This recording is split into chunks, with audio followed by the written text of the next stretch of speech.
What's up, guys? Welcome back to the PL Pod right here on YouTube. I am Daniel and we are back with another podcast. But a little while since the last podcast, however, we are back again to sit down and analyse this great football club that we have in front of us. It is a Premier League side, and they're really, really good. And they're only saying that because they stole one of our best players. We'll cut to who that is in a second. But before we do get into that, I need to touch on a club that isn't in the Premier League. I've literally just made a joke with the guest beforehand that this is now the Premier League plus one pod. It is. Leicester City are great. Top of the champion, second in the championship. Okay, but we're unbeaten, and we won in the Carabao Cup as well. 4 from 4. Enzo Maresca, I love you, mate. Next season it'll be back to the Premier League pod because we will be getting promoted. It's great. I love football again. And ignore every single Leicester City rant there was last season, which I think there was about 7. Don't be expecting any more, unless Maresca leaves, which is possible. Anyway, moving on to the guest we have on the line tonight, and it's another man whose club has been through a lot of turmoil recently. They've lost their main man. They had a manager who wanted to be there even less than Brendan Rodgers, and God, that is saying a lot. However, he was Italian. And Italian managers are great. It's the Spurs News. How are you doing, mate? Yeah, well, good, thank you, mate. Cheers for having me back on. No worries, mate. It's an absolute honour. A very good speaker and a decent football club. And I'll take decent. Yeah, it's the best you're going to get until you win a trophy. Anyway, final There trophy. it is. Only 10 seconds in. Final trophy joke. Definitely not. But yeah, I mean, we'll get straight into it because the last time we spoke, Conte hadn't officially been sacked. How do you look back at his time at the football club? Yeah, I remember at the time I was sort of trying to keep all the Spurs fans in line, trying to stick with the Conte project. With now looking back in hindsight, it's a little bit like, what did I not see that the rest of them did? Yeah. His first year, don't get me wrong, was pretty good. We got Champions League final, but the more you look back at it, you think maybe that was papering over some cracks that was happening behind the scenes at the club. And then obviously his press conferences towards the end were pointing some of those things out, especially towards the ownership. I was trying to keep Conte into the end because I thought he is at the end of the day still a world-class manager, and I thought we could only do better with him. But after his press conference where he basically just slagged off the whole team, the whole club from top to bottom, the only people he didn't have a go at really were the fans. We all knew his time was up and he was gone literally, I think it was, in the next couple of days. Yeah, absolutely. I mean, it was a mess, wasn't it? But the season picked up slightly after that. Obviously, you went through the period with Stellini and then you went back to Mason. Yeah. What are your thoughts on the mess at the end of last season? Because it was even after that sort of little pick-me-up under Mason, it was still an absolute mess.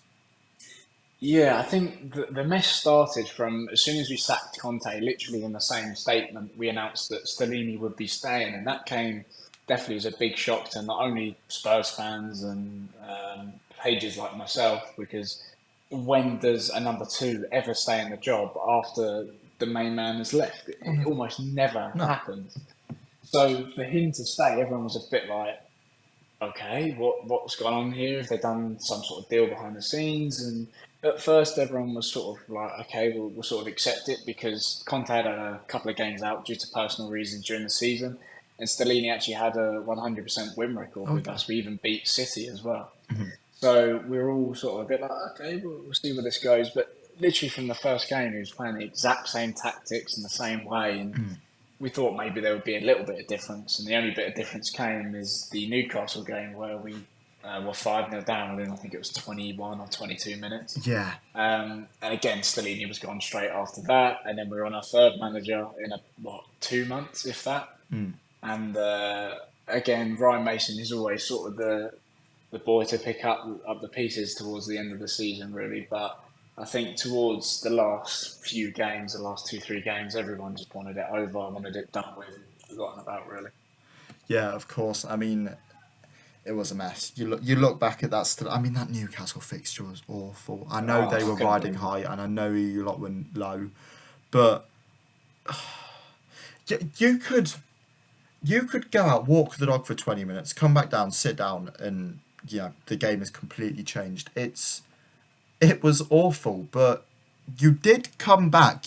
Look, was the summer a mess before the appointment of Postecoglou? Yes, it reminded me an awful lot of when you appointed Nuno, Yeah. where you had a manager target, it didn't go to plan. You had another manager target, it didn't go to plan. You're on your ninth manager target, and finally you got him.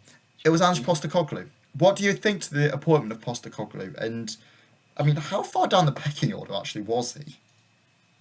Yeah, so basically, I think the number one target for the majority of Spurs fans was actually Julian Nagelsmann, who still isn't in a job. And the reason I think Spurs didn't go for him is because he must have been making some ridiculous demands behind the Mm. scenes. Because you look, PSG were in talks with him, and then they cut ties, and I think there was even a Saudi Arabian club talking to him, and then they cut ties as well. So maybe we dodged a bullet on that one. I'm not too sure.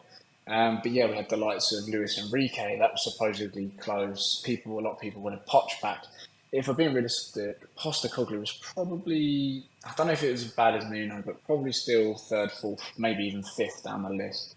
And again, a lot of fans were quite sceptical when he came in because you get that general feeling that he's only managed in Australia, Japan, and Scotland. And Scotland, if you're with either Rangers or Celtic, you're guaranteed to win something. So he was written off from the start, but I think a lot of fans have gelled to him, and I've got to admit as well that at the start I wasn't.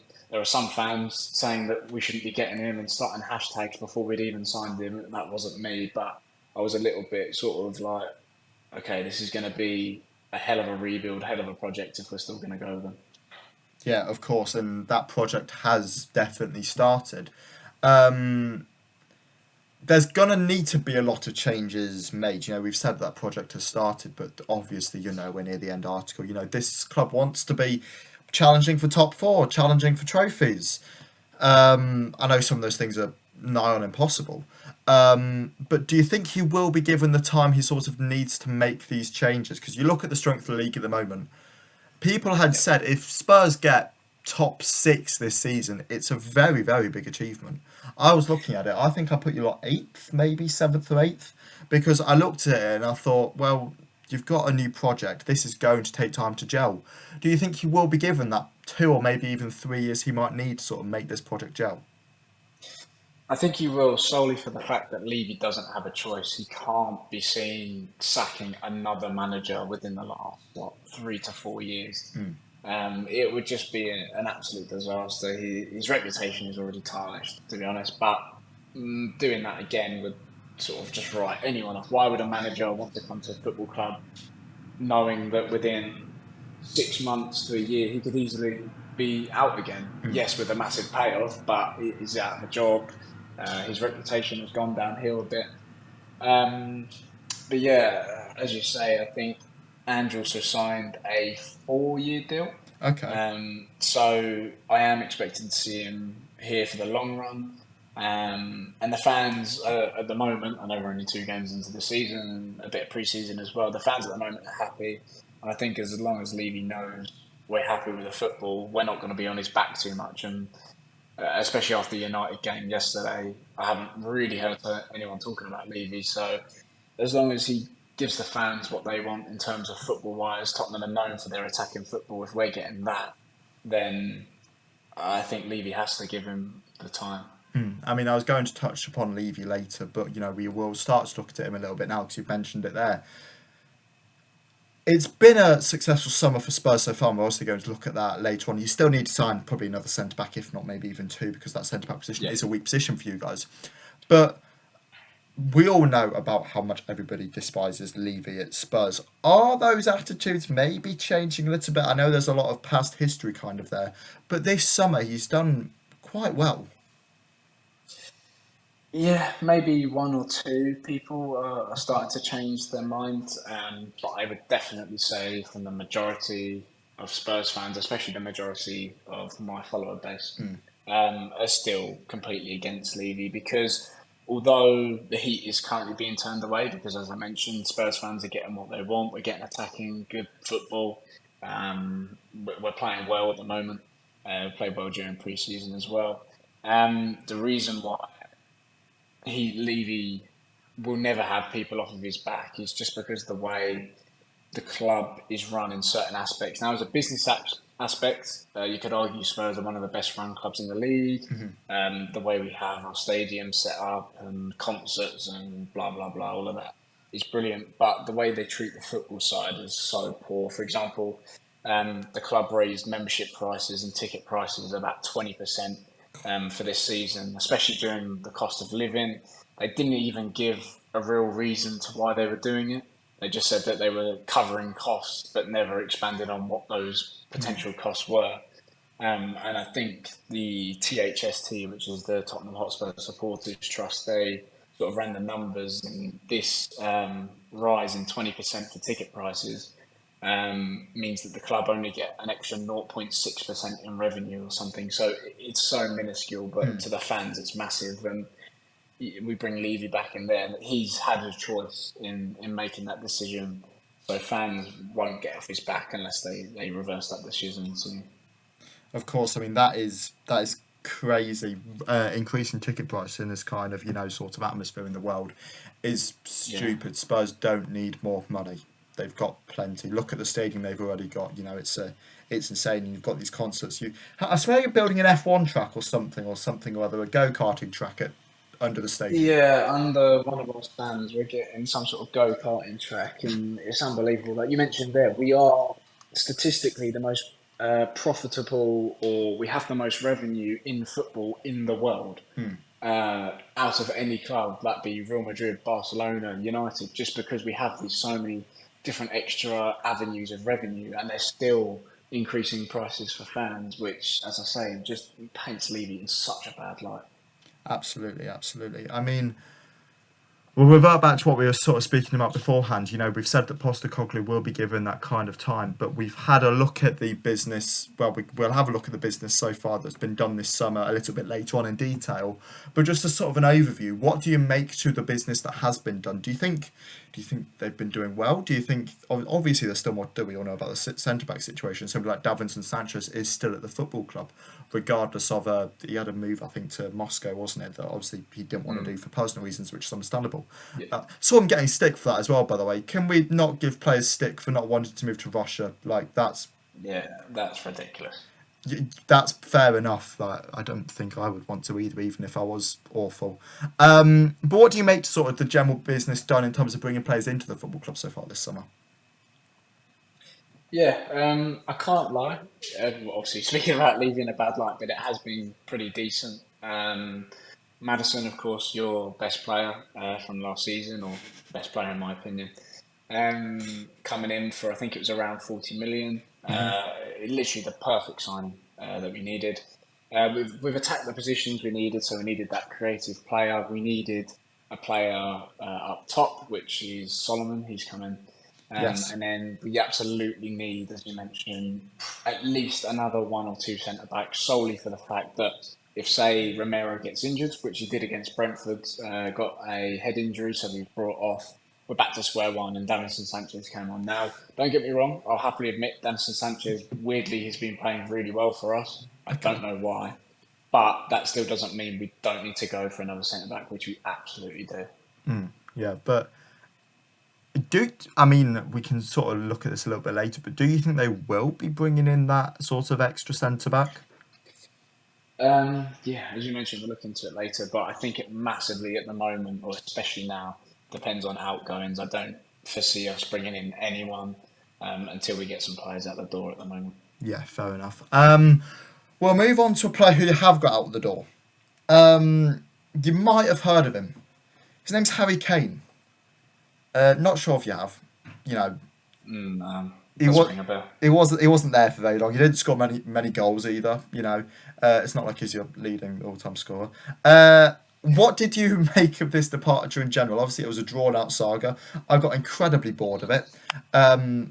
I stopped caring. I'm going to be honest. I think a lot of people did. It was such a bore. Buy, make a bid. It's rejected. Buy, make a bid. Oh God, it's rejected. Buy, make another bid. It's still nowhere near 100 million. Oh, it gets rejected again. Surprise, surprise. What did you make to the departure in general, though, and obviously the saga leading up to it? Yeah, so the saga, I wasn't too impressed with. Bayern were pretty poor throughout. Their higher ups, so their equivalent, I think, of their Daniel Levy and their sporting directors and stuff like that, were always in interviews making comments and stuff, which, in my opinion, is extremely unprofessional. I think even in one of them, they said that Tottenham will have to cave in at some point. And you think you don't say that to a club that don't even want to sell the player in the first place. But obviously, Kane wanted the move, and Postecoglou admitted that behind the scenes. Um, I am disappointed that he has gone, and again, back to Levy, that paints him in such a poor light because people are not going to be happy with that, and completely understandably. Um, yeah, I just hope or Richarlison steps up, or we replace him, really, but I highly doubt either of those are going to happen. Of course. And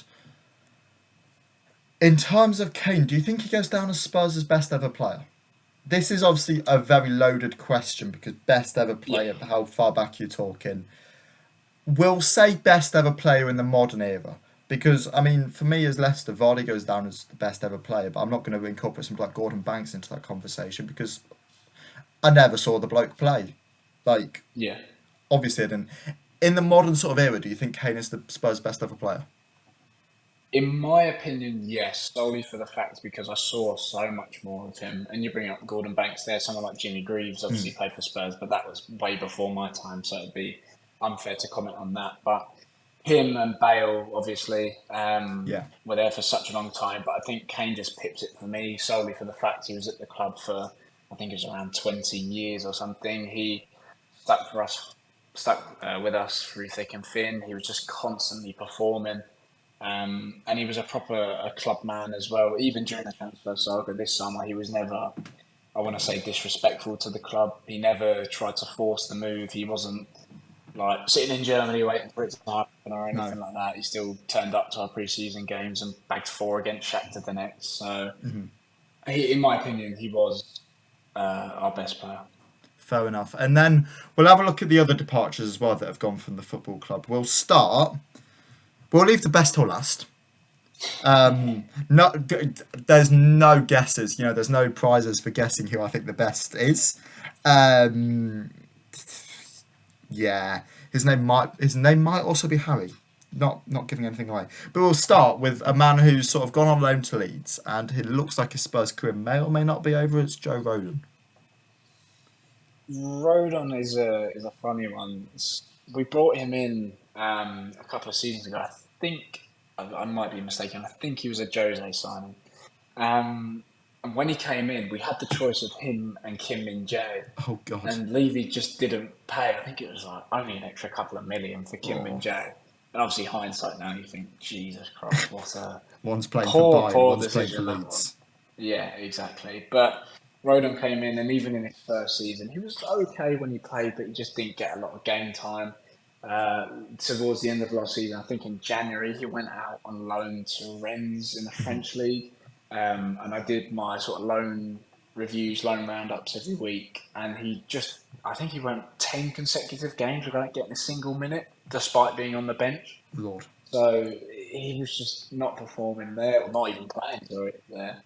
I just don't. He might be a good player, but the problem is we just don't know because he doesn't play for us. He's been at other clubs more than he's been at ours, I think. So I hope he does well. Look, but I just rather than being alone, I would have preferred to have sold him for clarity for both him and us, and he can just sort of move on from Spurs. Yeah, fair enough. And we'll go next to a man who surely, there must be positive memories here. Lucas Moura. We all remember that night versus Ajax. I personally hated it. I wanted Ajax to get to the Champions League finals. I'm pretty sure everybody did, but Spurs fans, because it would have been such a nice story. We all knew that team was going to get picked apart. I'm pretty sure was it De Jong who had already been announced as a Barca signing. Something like that. We all knew Delict was going to go, and he ended up going to Juve, of course. And there were more players that got picked apart. Now I'm pretty sure there's no players left from that side at Ajax, which is crazy. Yeah. But how's your memories of Lucas Moura, and are they just one night?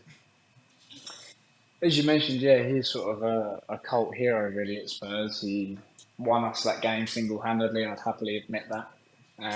He also bagged the first hat-trick at our new stadium as well. So whenever Spurs had a big moment, he was there. And I really feel for him because he did deserve to start that Champions League final ahead of Kane, who had only just come back from injury a couple of weeks before. But look, only good memories really of Lucas. But I do think it was the right decision just to let him go. He's what, 31, 32 maybe now, running down his contract. So I think it was Says 30. 30. I'm a bit younger than I thought then, but I think he would just sort of run his time at the club. And we have so many players on the books, it just wasn't worth offering him a new contract. So uh, sad to see him go, but I think it was the right moves for everyone. And he's still in contact with Spurs. He's all under the social media, showing his love for Spurs. Oh, that's So nice. nothing but love for him. Yeah, I do need to correct that. He turned 31 a week ago. So No, he was 30 as of leaving Spurs. yes, yeah. But yes, birthday on the 13th of August. So happy belated birthday to Lucas Moura, if you're listening. I don't even know if you understand English. But cheers, mate. And then last but not least, definitely not least, the best on this list, I would say. He's great. Harry Winks. What a player. What a player. Great club is what he's gone to. Yeah, I mean, he's obviously downgraded a little bit, but I'm happy he's got his move. And I sort of said that he would before we started. I said he would fit the Leicester system, and he looks like he has from what you've been telling me. Again, Winks, one of our own, came up through the ranks since he was a little boy. He had some great times under Poch. He scored a last-minute winner against Fulham, I remember, a couple of years ago. And from there, he sort of made his impact. He was even getting in the England squad and bagging for them a couple of times as well. But again, the last few managers since Nuno really hasn't really been playing as much as he probably needs to at his stage in his career. So I think he was one of those deadwood players that we just had to move on. He's not one of those players that you leave with a toxic sort of mindset. Again, everyone at Spurs sort of still respects him, but like for Lucas, I think it was time he went, and we got a half decent fee for him. I think for a player that didn't cost us anything in the first place. No. So is what it is. I'm happy he got moved to Leicester, and hope he does well. Yeah, he certainly is. He's playing in the six, as I say, which, we sort of spoke about. Surprised you a lot. Surprised me as well. I thought he was going to be a very good 8 for us. But no, he's class on the ball, and for 10 million, I think it's a move that suited both parties. Yeah, To think, for you to get sort of Maddison for 30 million plus sending Winks the other way is a good deal, and it's not bad. Yeah. for us to get 30 million for Madders plus getting a good player like Harry Winks, it does suit both parties. Then we will. Actually, I think that's us done because we've already spoken about Daniel Levy. What we will do is we will take a short break here before we come back to grade all of Spurs transfers this summer. What's up, guys? Welcome back to the PR Pod right here on YouTube. I'm Daniel, and we are back with another segment. Or if you're watching this as a video, we're back with a new video. Like the video, subscribe to the channel, comment something interesting maybe. Turn the notification bell on. I never asked you to do that. I'm pretty sure you've got to press all notifications now as well, so do that because that really helps out. While we're promoting everything, go and follow the Spurs News on Instagram because this is a new video and you probably won't hear it at the end. So do that as well. Right, we're here to grade all Spurs transfers, and we'll start off with the first transfer that came up when I looked at it on Transfer Market. Manor Solomon. Now, this is a player I actually really, really like. I watched him a lot last season. I keep an eye on a lot of Israeli footballers. And Solomon is a top player. What do you make to him coming to Spurs? Yeah, it's a bit of a strange one. I want to say it was out of the blue, solely for the fact was, I think Fabrizio Romano said we had a little bit of interest, and everyone was like, okay, brilliant. Spurs are interested in half the players in the world, majority of the time. And then we just randomly one day got a here we go out of nowhere. And everyone was a bit like, okay, it is what it is. He's a free player, so obviously that speaks to Levy, music in his ears. Again, you sort of start looking him up in Fulham. I remember he went on a pretty decent streak towards the end of the season, so you think, okay, you can cut it in the Premier League. He seems to be doing all right. And to be honest, in pre-season, he's been really impressive. He's been playing some decent football. I don't think he's got any goals or assists yet, but the way he plays football just works really well, despite being extremely small. He seems to be coping absolutely fine. Played against United yesterday, as of recording this, and he had a decent 10-minute, 15-minute cameo. So, been quite impressed with him. And he's probably our Lucas Moura replacement, who we spoke about earlier. But yeah, he's a player that I'm excited to see grow because he's still quite young as well. Of course, and he did really well with Fulham last year. We all know about that. Yeah. Fulham fans don't like him anymore. He did kind of snake them, didn't he? Yeah, he made it sound like he was just heading back to them and then just disappeared. Disappeared off to Spurs. I mean, do you think he's better than Kulusevski? We'll speak about him later. I presume they're there to do that same right wing role, which is really weird. You've got a backup for right wing because you don't have a backup for striker or left wing. Not any good ones that I know of anyway, unless I'm forgetting you got somebody massive. It's a bit of a weird one.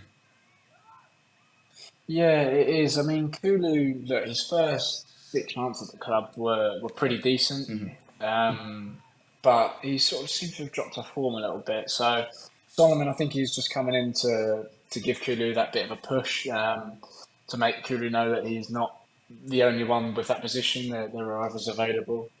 Even Perisic could probably play on the right wing if we wanted to.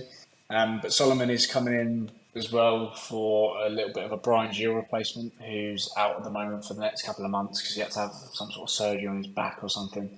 Um, but again, when Brian Gill comes in, that's another player to push for the position. So I wouldn't say he's going to take the position just yet, but he's definitely in contention for it probably within the next few weeks if Kulu doesn't perform.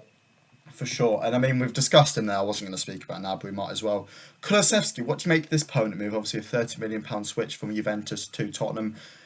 He's basically been a Spurs player anyway, hasn't he? Because he's been there for so flipping long. This loan move, has it been 18 months? It feels like it's been forever. The football world feels like it was an awful lot different when he initially sort of touched down in London. I mean, Abramovich was still the Chelsea owner. Like, that Yeah, kind of says all you shows need that to little know. bit. What do you make to this permanent deal? Yeah. So spot on there. It was an 18-month loan deal from Juve. I think Juve just sort of wanted him gone. They could get a bit of money for him. Typical Spurs, when it came to making his move permanent, we went back to Juve and asked for a bit of a discount, which we managed to get in the end. Um, as I say, he had a really good first sort of 6 months, and everyone was really impressed and thought, wow, we've got a decent player on our hands here, and he's what, 22, 23 when he came to us. And you think, okay, maybe we've got a good player here, and had a bit of an average start to last season, but so did the majority of the team, to be honest, so you couldn't really pin it on him too much. No. He then picked up a pretty hefty injury just before the World Cup. Um, and everyone was like, okay, well, he's got the World Cup to recover. Hopefully, he comes back. But since then, he's looked like a shadow of the player he was before. I don't know whether that's a bit in his mind where he thinks, oh, I can't go into too many challenges because I might get injured again or what. But he hasn't looked the same now. A lot of people say I'm harsh on Kulusevski, but I just know he's a decent player who's got something there, but he just needs to get his form back, needs to find some form. And I just hope in the Postecoglou system he can pick himself up. I mean, the fans are all behind him.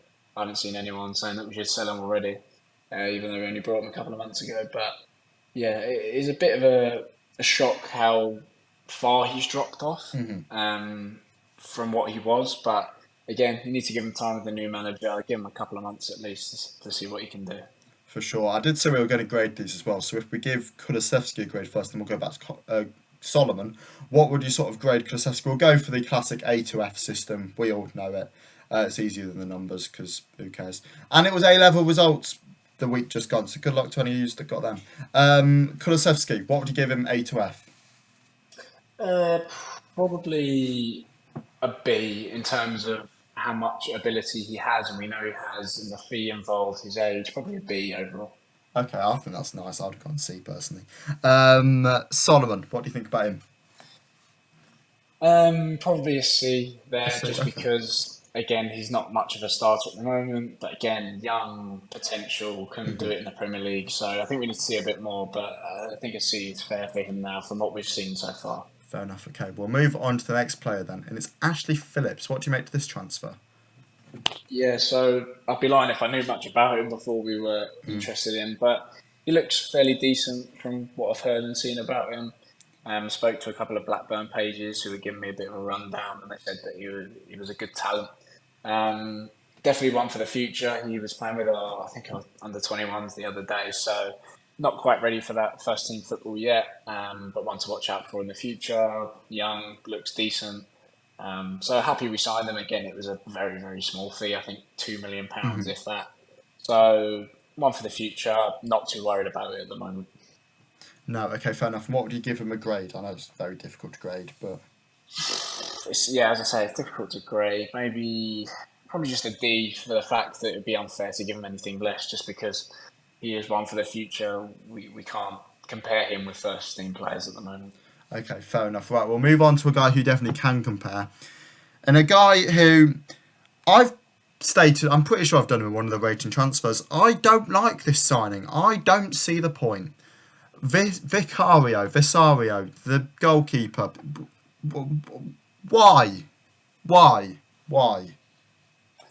It's just because Hugo Lloris, for whatever reason, has completely dropped off the face of the earth at Yeah. Spurs. You might see him in the back of the odd training video or something like that, but the only words we've got about him in the last few months is when the squad went on tour to Asia, and he was literally just a one-liner at the bottom saying Lloris ain't coming because he's looking at transfer opportunities or something like that, and everyone was a bit like, oh, okay, our captain, our player that's been there for donkey's years, and that's all he gets. So Vicario again.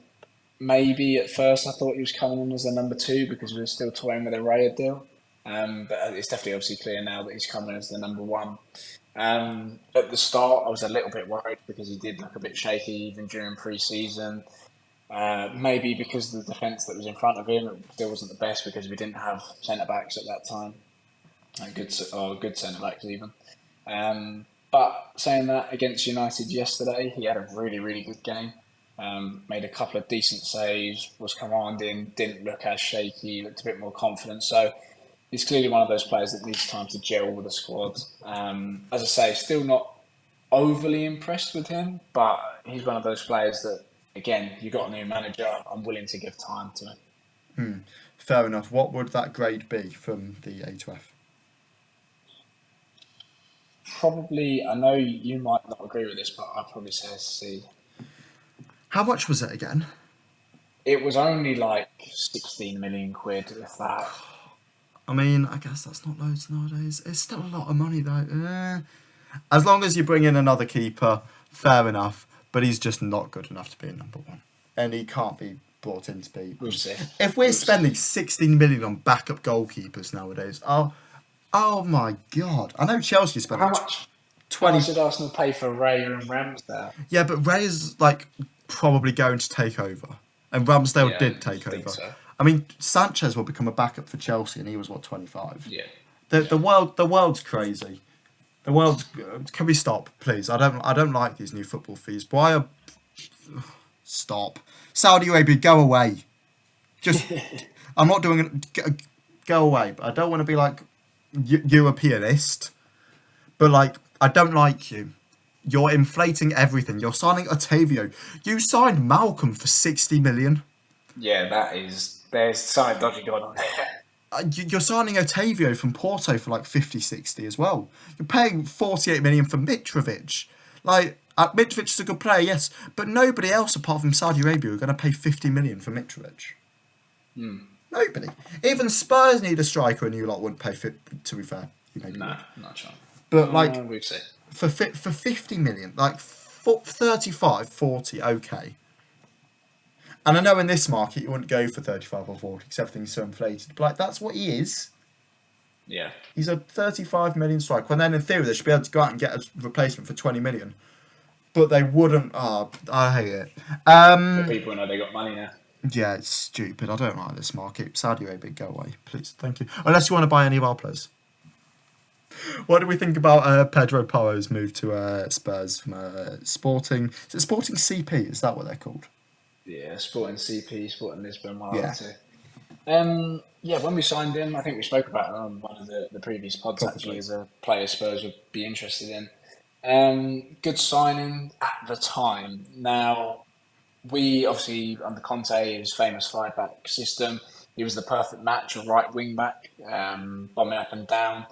Wasn't too great defensively and still isn't, but suited that system very well. Now, the problem is that when he comes into the back four, he does struggle with defending Porro. Now, we paid, I think it was about 40 million quid or just under, it might be 39 something, um, for him.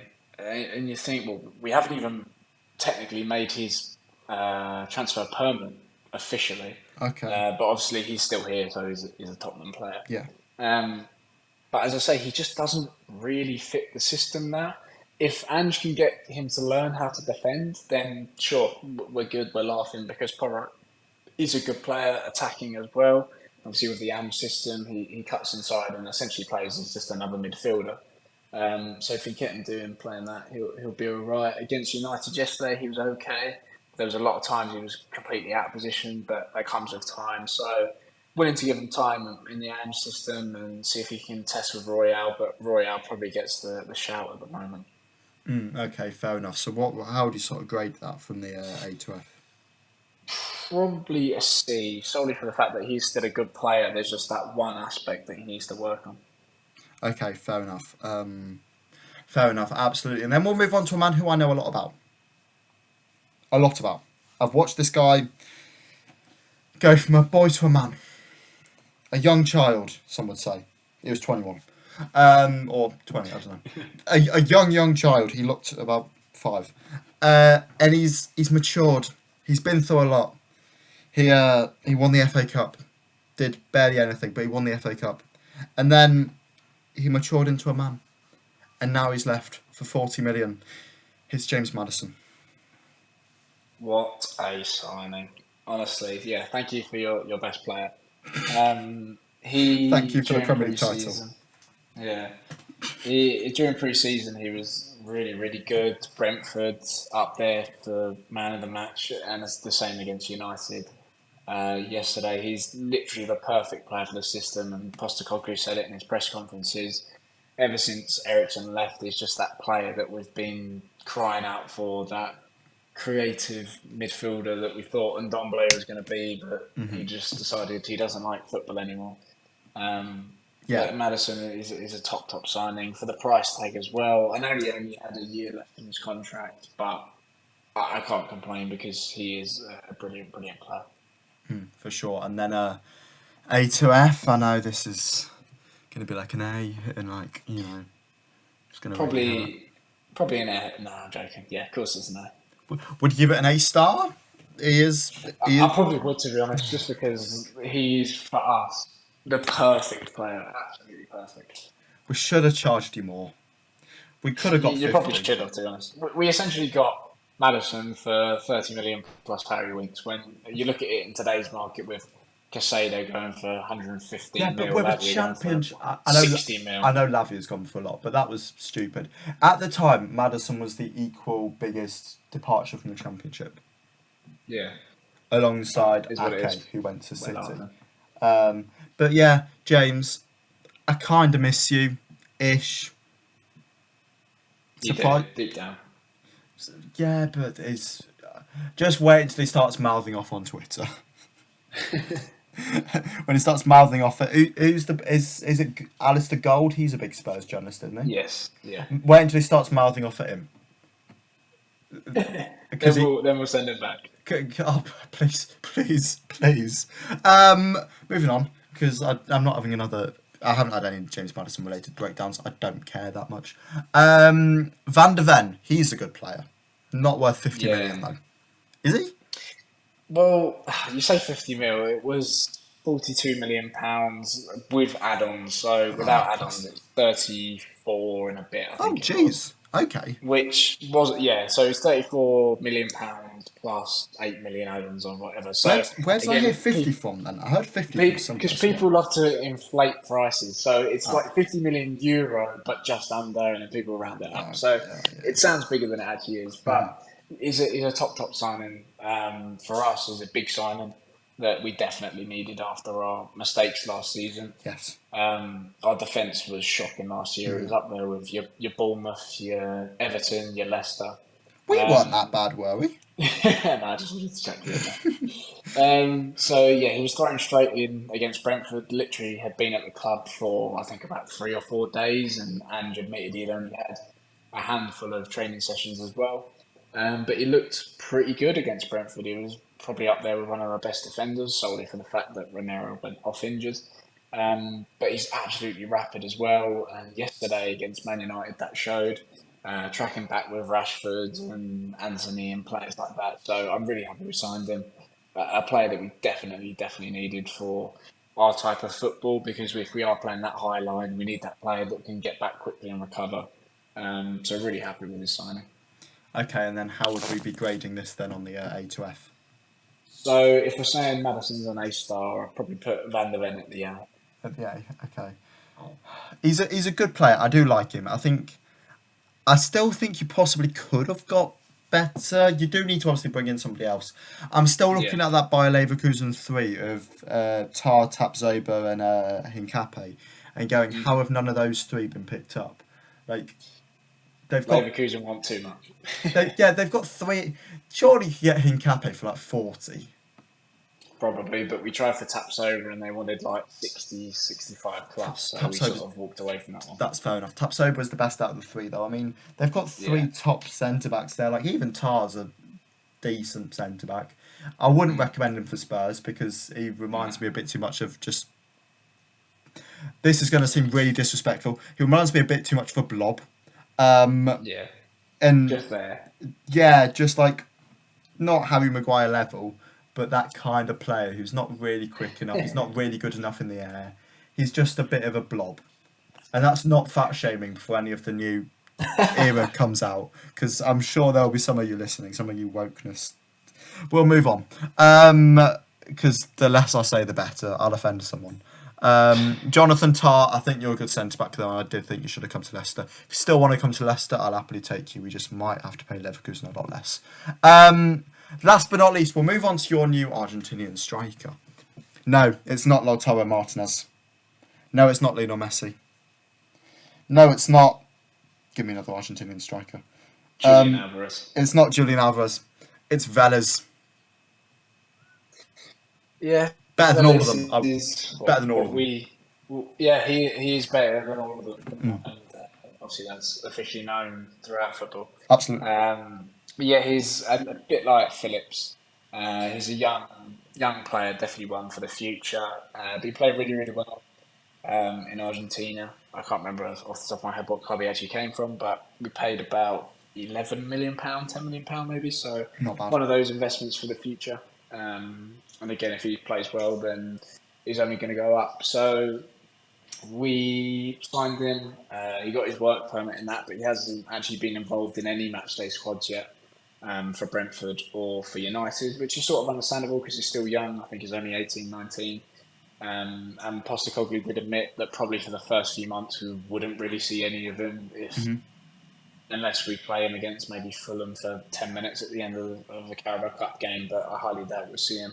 But again, he's one for the future, looks bright, but it's hard to judge him at the moment, really. Okay, fair enough. And there we go. We've graded all the Spurs transfers. James Maddison coming out with an A-star and Van der Ven coming out with an A, the top two. Did you give Vélez a grade in the end? We'll give Vélez a D for now. A D, there we go. Vélez finishing off with a D, and there we go. There are all the Spurs transfers graded. We will take another short break here before we come back to have a look at how Spurs spent the money the last time they got a big influx of cash. What's up, guys? Welcome back to the PL Pod right here on YouTube, and welcome to the video. If you've just clicked on the video, smash the like button, subscribe, comment down below, turn on the notification bell, go over and follow my guest, the Spurs News, on Instagram, and we are here to look at the Gareth Bale situation. Now, obviously, we all know that Spurs have just sold Harry Kane for over 100 million, and last time Spurs sold a big player, it was Gareth Bale, and they signed 7 players to try and replace him. And I thought we'd have a little sit down today and have a look at how each of these 7 players fared from that sale. And we'll start off with Paulinho. What do you make to his time at the club? Yeah, Paulinho came with some big expectations, really. The midfielder, he was actually at Spurs for very long, I seem to remember. And then I think he was straight off to Barcelona or something. He never properly got going for us. But we definitely knew that there was a player there, but for just whatever reason, he didn't play all that well. He might have had the odd game where he had a good performance, but if we're looking at it on sort of the wide range, he wasn't incredible or he didn't meet the expectations. So, giving him a rating out of 10, I'll probably give him maybe a 5 because he just was a bit average, really. There was nothing too extraordinary in there. Fair enough. I mean, he was all right, wasn't he? I mean, Yeah. he just didn't. Yeah, It just yeah. didn't click. Maybe England wasn't for him, and that is the case with It some does. players. It Look does at happen, doesn't it? Skamaka, for example. Yeah, it just Oh happens with yeah, some people. that was a weird one, wasn't it? Hmm. It's the case with half of West Ham signings, to be honest. It was the same with Vlasic, wasn't it? He came here and for 30 Yeah, million had a season and then went disappeared. nah. Um, we'll move on to a player who did succeed, however. Well, until he didn't.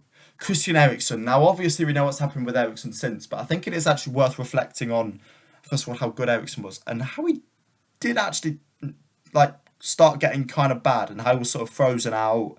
And then he got that move to Inter. Like, it wasn't all. I feel like a lot of Spurs fans' memory of Eriksen is, very positive, and of course it should be. But the time towards the end of the club was not good at all, really, was it? Yeah, yeah, hit the nail on the head there, really. So he probably was the best of the Mm. bunch, if I'm being honest. Through the Bale money, he was a top signing, what we needed at the time, and probably the closest we came to quote unquote a replacement, even though he was a slightly different player. Obviously, he was part of that famous desk, the Delhi, Ericsson, Son and Kane, uh, four people. And again, we never really replaced him when he left either. I think now we have with Maddison. So once again, thanks for your best player. Mm. Um, but you mentioned there with when he left, it did go a little bit toxic, a little bit sour. The Amazon documentary that came out during that season definitely showed us that. Sort of pushing for a move, and he got his move to Inter Milan in the end. And I'm going to give him a 9 out of 10. It would have been a 10, but as you mentioned, the sort of toxicity at the end and the way the move panned out and bits and pieces like that. Obviously, we won't understand it fully what happened behind closed doors, but to fans, obviously, it painted a certain picture to us that he just didn't want to be here. So Hmm. for that reason, I'll give him a 9, but probably the best out of the bunch, Oh really. yeah, absolutely. I'd agree with that. I mean, we all saw, of course, that he had that potential to come back to Spurs, either before the move to Brentford or mainly after that move to Brentford happened when he was available on that free transfer last summer. How do you think he would have fared if that move would have gone through?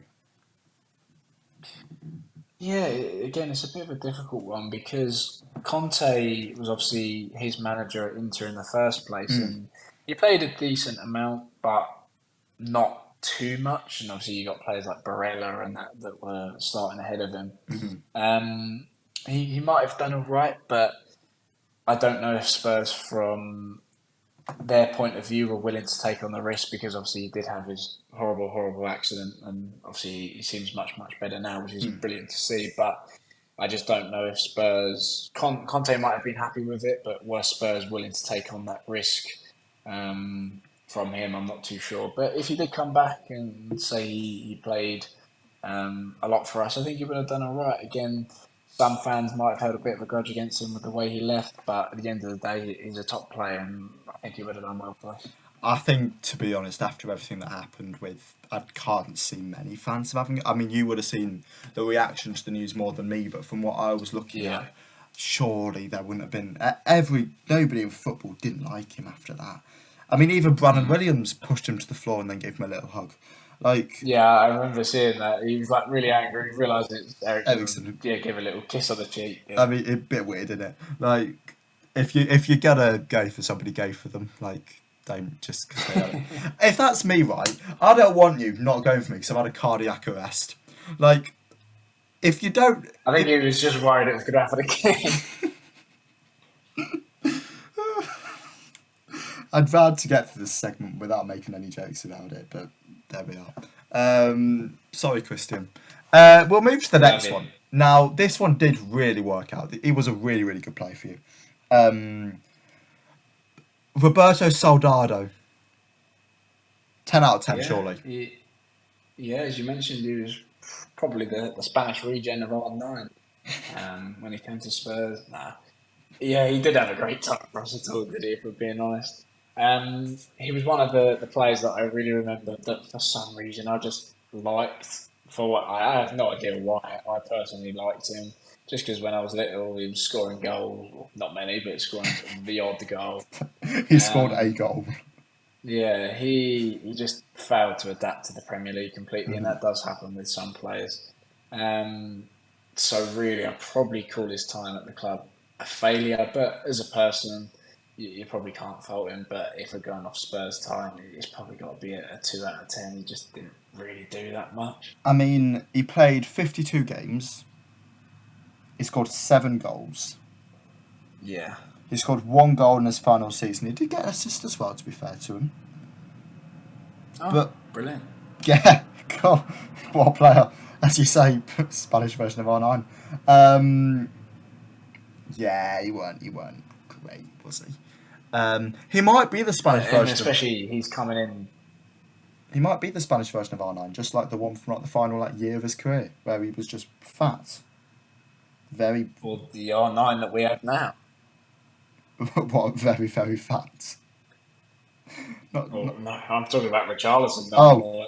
I mean, he's better than Soldado. It's not bad to be better than Soldado. I'm pretty sure Manan could probably do a better job. Um, Whack her up top, and she might score 1 or 2. She's always said she'd happily do it for the amount of money they get paid. I think anyone Bullet would. header. No, she's like 5'3". She's not winning any headers anytime soon. We'll move on. We'll move on to another player who really succeeded at the football club. Nasser Chadli. I say he wasn't even that. He wasn't great, but he wasn't awful, was he?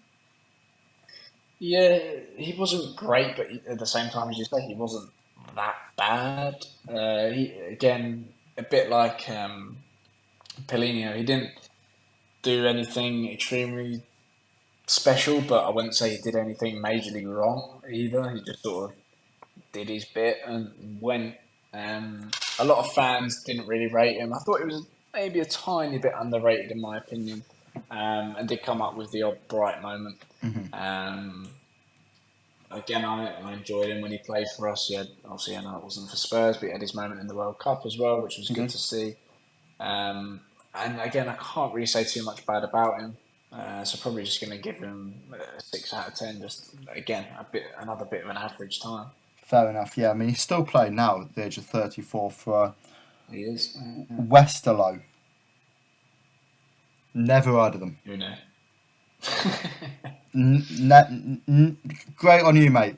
Ewa Westerlo. We'll move on. We'll move on to Etienne Kapuri, a man who stayed in England for a little while, obviously, afterwards. He went to Watford. Yeah, he went to Watford, didn't he? And played for them for a little while. And again, he was another player who I feel like did sort of have that middling time. He wasn't great. He wasn't awful. But, yeah, what do you make to his time at the football club? Yeah, again, a bit like Chudley, he was all right. He promised a lot when he came in, but he didn't really do all much, whether that be good or bad. Maybe would have liked to have seen a bit more of him. And again, came up with the odd decent-ish moment, but nothing that you pick out your memories and say, "Well, that was incredible." It's a shame because again, he seemed like a decent guy, someone that was good to have around the club, around the dressing room, just to keep morales high, etc. So probably give him a 4, maybe just because again, didn't actually do loads. No, fair enough. We've got 2 left now, and the first one of them is a man who, I'm going to be honest, completely forgot he existed. Vlad Chiriches. Yeah, he never really lived up to the He expectations didn't, did either. he? Failed to perform at the level we really expected at Spurs. Probably a bit like Soldado, one of those players that just failed to adapt to the way Spurs play, the way that the club is run, how football is in England. So again, feel for him because you wouldn't say it's entirely his fault, but he just didn't cut it at Spurs. And again, I don't remember anything in particular outstanding about him. So probably give him a 3. Fair enough. And then last but not least, it's a man who did do fairly well up until he got his move to Sevilla about a year or 2 years ago now. Eric Lamela. Yeah, real fan favourite, a proper wind-up merchant as well, which we love to see. He was a great player for Spurs, but the amount of injuries he had definitely held him back. I feel like he could have been a bit of a better player if he wasn't picking up injuries here and there. He loved the North London derby as much as the fans did, and I'll always respect him for that. He scored well, he came on as a sub, scored a Rabona nutmeg, won the Puskas Award, and then got sent off in the same game, which that whole game just completely summed up Lamella in 90 minutes, really. Yeah. But again, he was one of those players that just loved the club. He seemed to be happy around the club. I was a bit disappointed with his sale because he was involved in the Brian Gil deal. So I think it was like 20 odd million quid plus Eric Lamela for Brian Gil. I thought maybe Lamela could have stuck around for a bit more because you can see at Seville he's still got a little bit of the juice left in him. So it's a shame he left, but is what it is. All things have to come to an end. So because he was a bit of a fan favourite, everyone sort of loved him. I'd probably give him an 8. Fair enough. And there is the end of the rating. All the players that you signed from the Gareth Bale deal. Now, before we do end off the podcast, I do just need to touch on one last thing. And it's what people need to expect from Spurs this season. Obviously, Spurs have had a difficult summer, and I'm sure there's still going to be a little bit more business to be done, hopefully bringing in a centre-back and possibly a striker. What are your expectations for Tottenham for the season? Yeah, I did an expectations post Yeah. actually about half an hour before we decided to sell Harry Kane, which a lot of the fans weren't happy about, but some people failed to realise it literally did it 30 minutes before we had agreed the fee. Um, so I think in the Premier League we need to aim for sort of the top 6. I think if I'm correct, top 5 get Champions League this season because the way the new Champions League works and the coefficients and stuff. But I still don't know if we're good enough to get in. Again, 2 games in, United look a little bit shaky, Chelsea look a bit shaky. We look good, but in a couple of months that could all change. So I reckon we've got to be aiming for at least top 6 if we're playing well. If we're looking at, say, FA Cup, Carabao Cup, obviously we want to get as far in those competitions as possible because we would take anything at this point. And obviously having no Europe as well this season is another chance to focus on these competitions. So I really do hope we push for, even if it's just one of them, we go all guns blazing. I hope we do push for that. It would be nice to see. And again, with some of the good football we're playing under Ange Postecoglou, I don't see why that can't be a realistic expectation as long as we have a fit squad for the season. Of course not. So if we go through all of the expectations, well, we'll go for expectations, we'll go for predictions. We'll go for expectations first. What would be your expectations for the league and the two cups? So expecting the season, I'm going to say top 6. For FA Cup, I'd say probably the quarters finals, maybe. Because a lot of teams obviously like to focus on that, it being a really recognised trophy. And then the Carabao Cup, I'm going to say semis. But obviously there's that hope you get that little bit further. Of course there is, and it's Tottenham. So you might make it to the final. It would Never stop know. there. And then your predictions for what you actually think will happen. So I think, judging by the way that people are playing at the moment, I think we might finish 5th. I want to say 5th. That's a very optimistic 5th, but Yes. I think we're playing some decent football at the moment. Again, it's only been 2 games, so come back to me in a couple of months and it might be different. But I want to say 5th just because I want to keep hopeful in how we're looking. Beat United. I know United aren't looking great, but still beat them. Premier League, I'm probably going to go with quarterfinal. Premier League, sorry, FA Cup. I'm probably going to go with quarterfinals. As I say, a lot of teams like to focus on that, especially your Arsenal, your Man City. And I hate to admit, Arsenal do look good again this year. So They do. depending on how the draw goes, Spurs normally seem to get the hardest draws humanly possible. So I'm expecting probably the quarters in that. I predict in the quarters in that, sorry. And then with the Carabao Cup, probably the quarters. Again, I just think if we don't get the run of the draw, we're going to face a big team. You will. And probably bowl out like usual. So I'm probably going to go for the quarters again now. Fair enough. Well, there we go. There is the end of another PL pod. Thank you very much for coming on. For those that want to find out some more information on Spurs, where can they find you? Yep, so on Instagram at _Spurs_news. Just hit 21,500 followers. You did, so well doing done. really well at the moment. Appreciate it. So yeah, we've Spurs News daily. I'd appreciate a follow over there. Absolutely. And thank you for coming on as always, mate. An absolute pleasure continuing to smash the content, continuing to post so many times a day I cannot keep up. Genuinely, it's incredible the amount that you can keep up with Spurs News. I applaud it. I could not post. I couldn't do that. I hate my football club. I couldn't. But yeah, thank you very much to everybody at home for watching or listening to another podcast. Hope you have enjoyed. If you have, make sure to smash the like button. Make sure to smash the subscribe button. Turn the notifications on. Comment down below. Go over and follow the TikTok and the Instagram. Daniel Talks Football on both. Have I posted on either of them for a while? No. Will I? You'll have to wait and see. Probably not. But go and do it anyway, just in case. And yeah, thank you all for watching this podcast. I'll catch you all again in the next video. See ya!